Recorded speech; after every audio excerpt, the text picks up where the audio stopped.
So question 10 asks us to determine if the triangle is right, acute, or obtuse based on 3 side lengths given. So what we're going to do is use our Pythagorean theorem, and we need to remember what we know about which one of these terms given is the hypotenuse. So we know that 20 is going to be our hypotenuse because it's the longest length. So I'm just going to plug those into this formula, and we're going to compare the legs and the hypotenuse. So I've plugged it into my Pythagorean theorem, and now I'm going to square each of the terms. So what that leaves me with is 81 plus 144 is equal to 400. So now I'm going to add the 81 and the 144. So now I need to compare the two, and I know that 400 is bigger than 225.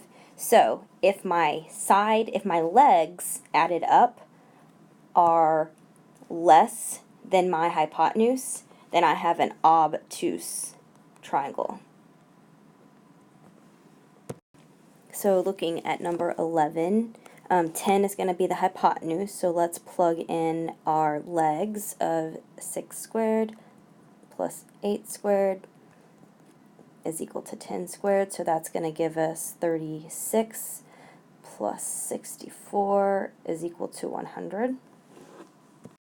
And 36 plus 64 is 100. So if I have 100 equals 100, if my legs equal my hypotenuse, then I have a right triangle.